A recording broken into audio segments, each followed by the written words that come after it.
H-I-I. What word? Christian? Hindu. Christian. Hindu Christian. Hindu. Alhamdulillah. That's the signal? That's stopping. Right, now you read it out in properly. What is it? Zakir, my son, I am proud of you. Thanks to Allah subhanahu wa ta'ala, you have made mincemeat of the Hindu, Christian and Jain. Keep up the good work. بسم الله الرحمن الرحيم. From Aya Hussein, Egypt. Many Christians allege that Sheikh Ahmad Deedat got a disease that affected his tongue because he lied about the gospel. Such allegations make me really upset. Kindly advise how to respond to such claim. To tell you that Sheikh Deedat, it is wrong to say disease affecting the tongue. Sheikh Deedat, may Allah grant him Jannah, Rahimullah, may Allah have mercy on him. He had a stroke in 1996 and he was paralyzed from below the face downwards. He was paralyzed, he could not move. To say that Allah gave this as a punishment because he spoke against the gospel or he lied against the gospel is not true. And as I mentioned in my earlier answer, that any calamity or any disease, it may either be a punishment or it may be a test. How do you realize that whether any calamity is a test or a punishment? If the person is on the straight path, then that calamity is a test. And Allah wants to test that servant of his, that if I increase the calamity, will the person yet have faith in me or not? And if the person, even after a calamity befalls him or her, yet the faith is strong, then Allah subhanahu wa ta'ala gives a higher reward and Allah will grant him a higher status in Jannah. So Allah tests his servant. That's the reason our beloved Prophet ﷺ said, the maximum difficulties amongst the human beings are put on the Anbiyas, on the prophets, on the messengers of Allah, because they have the highest caliber. So compared to the other human beings, all the Anbiyas, and Allah subhanahu wa ta'ala has sent 124,000 prophets on the face of the earth.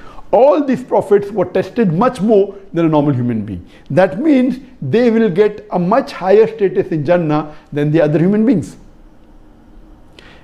If it's a punishment, then it is for those people who have committed a sin. So if a person has sinned and has gone against the commandment of Allah subhanahu wa ta'ala, that calamity is a punishment. And you come to know that in the punishment the person suffers. Whereas in a person, if it's a test, the person who's on the straight path, his iman increases. And as far as Sheikh Deedat is concerned, alhamdulillah, I knew him very closely. I was one of the first few people that when he got the stroke, I had just performed my Hajj and I flew from Saudi Arabia straight to South Africa, and alhamdulillah, I personally met him. Even though he had the stroke, even though he could not move, he could not speak, he used to converse through the blinking of his eyes. There was a chart that was kept behind him which had 1, 2, 3, 4, 5 rows. Each row had A, B, C, D, first row, then second row, F, G, H, I. And this way, if you have to converse, which was 1, 2, so he used to blink. That means he wants to choose a letter from second row.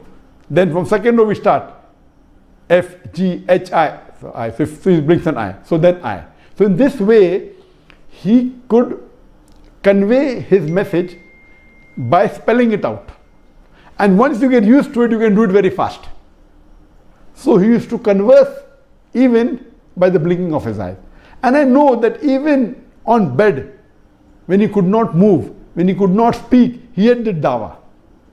There were Christians who came to meet him, there were Christian missionaries who came to meet him, non-Muslims, and through dawah he was even able to revert some of the non-Muslims, alhamdulillah. He wrote long messages and he even encouraged me, and he even dictated a message on the plaque. The best award that I've got from anyone, or the best plaque, is the plaque given by Sheikh Ahmad Deedat to me in the year 2000, in which he dictated the message that, son, what you have done in 4 years had taken me 40 years to accomplish, alhamdulillah. So this he dictated with his eyes, even though he could not speak.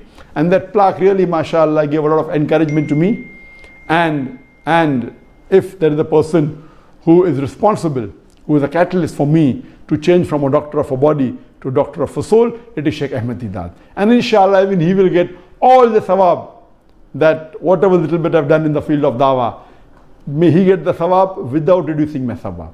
So alhamdulillah, Sheikh Ahmad Deedat was for 9.5 years on the bed. He could not move, but yet you could see his passion. You could see his striving for dawah. So according to me, if you see the striving, you see the passion, there was no remorse in him that, what he did was wrong. He continued his dawah. This means Allah subhanahu wa ta'ala, according to me, wanted to give a higher status to Sheikh Deedat. He got the stroke in 1996, at age when he was 78 years old, and he was in bed for 9 years. Allah tested him, and I believe Sheikh Deedat, alhamdulillah, passed the test with flying colors, and inshallah Allah will reward him a higher status. And that reminds me that many people tell me, Dr. Zakir, because he's doing dawah, he's been harassed and he's been attacked by the enemies. Believe me, I did hijrah. I left my home country, my home city, that's Bombay, left India and came to Malaysia. And believe me, Allah subhanahu wa ta'ala supported me immensely. If I have to think, I can point out 10,000 difficulties. But if I have to contemplate on the mercy of Allah, I can think of millions of things that Allah has blessed me. So depending upon whether you're an optimist or a pessimist, and believe me, I'm very happy. Whatever difficulties that came, they were nothing compared to the blessing that Allah has given me, to the ni'mah that Allah has given me. I'm continuing my dawah. I'm not stopping my dawah. So people are saying, see, Zakir got a punishment and the Indian government went against him. It's not a punishment. It is makaru makaralo. They, the unbelievers, they plotted and planned. Allah to plan. Allah is the best of planner. This BJP government, the Indian government, they planned against the Muslims and they did it. And one of the planning was to remove me out of the country so that, because of the popularity, so that they could continue the injustice on the Muslims. But alhamdulillah, Allah gave me a better country. And mashallah, my dawah has increased. It hasn't stopped. I'm continuing. So these are tests. And I pray to Allah subhanahu wa ta'ala, may He accept my effort. And may He give me a higher status in Jannah. It also has one of the highest rates of crime. Highest rate of robbery and theft. I'm asking a question. If you implement the Islamic Sharia in America, that is every rich person gives zakat, 2.5% of his excess in charity, and after that if any man or woman chop off his or her hand, I'm asking a question. Will the rate of robbery and theft in America, will it increase? Will it remain the same or will it decrease? It will decrease. It's a practical law. You implement the Sharia and you get results. Let me give you an example. That most of the major religions say that you should not molest a woman, that you should not rape a woman. Hinduism says that, Christianity says that, Islam says the same. But Islam shows you a way how to achieve that state in which people will not, men will not molest or rape a woman. Islam has a system of hijab. Surah Anam chapter 6 verse 145, Surah Naik chapter 16 verse 115, Hurrimat Alaikum al-Maitudu wa damu wa lahmul khinzir, Ama uhilla li ghayrillah bih. Forbidden for you for food dead meat, blood, the flesh of swine, and any food on which any name besides Allah has been invoked. Where it is allowed? If you read the book of Genesis, chapter number 9, verse number 2 and 3, it says that they will fear you, they will dread you, all creatures of the earth, all fowls in the sky, all creatures that live on the earth, as well as all the fish in the sea, they shall be delivered to you. Next verse, Genesis chapter 9 verse 3 says that every creature that moveth on land and is a living creature, they are meat unto you, and also herbs and shrubs. Mention the book of Deuteronomy, chapter number 14 verse number 9, that ye shall have the meat. 1, 8, 8, have. you have 1A, 1A, B, C, 1, 2, G, H,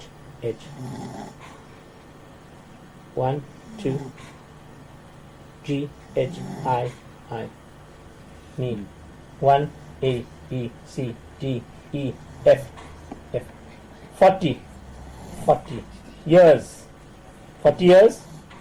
40 years. 1, that's it. Read it, what it says. My son, you have achieved in 4 years what took me 40 years. But uncle, it was because of your 40 years hard work that was possible.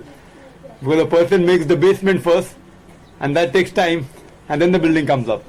So because of your 40 years hard work that took 4 years, if it wasn't there, then I would have taken 44 years. So because of Allah has helped that we got guidance from you, that you did all this paid work and the hard work for 40 years, that's possible for us to do it in just a short time.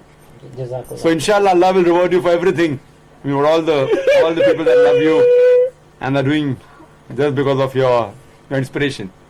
Okay, can you tell my father lastly, what's your project you have now? Tell us your project. Me, I think 3 years back, that I want to witness a Dawat training college in India, and only you can do it internationally. And then there was a dream that we should start a Dawat training college. We did have a Dawat training program last year, but now we have a project of building a new complex, which is a big complex, and the project is big, but may Allah subhanahu wa ta'ala make it possible soon. We also have plans of making a satellite channel, and we spoke with Ikra channel just when I was there in Jeddah last week, and they agreed to show half an hour the English programs of IRF every day. Alhamdulillah. Now we are successful in showing half an hour every day to more than 100 countries. Alhamdulillah. Because now is the age of science and technology. We are sitting here, but every day millions of people are watching. Alhamdulillah. And thanks, because we all always insist on quality. And I remember uncle said, good quality, pneumatic. So we tried to keep up with the quality, and now we have Beta Cam, uncle. Alhamdulillah. So this cassette was Beta Cam, the non-veg. That was a VHS old cassette. So Alhamdulillah, we are trying our level best, uncle, to use modern technology to spread Islam. We have also got our own website on internet. And every day sitting in Bombay, we do dawah individually to a person in America, in England, in Singapore, in Malaysia, on the internet. We enter the Christian chat channels and we talk about the Bible. And they ask us, do you have the Bible in front of you when you're quoting? Alhamdulillah. And then slowly we get them towards the Quran and towards Islam. We're trying our level best. May Allah subhanahu wa ta'ala accept our activities. Okay. What?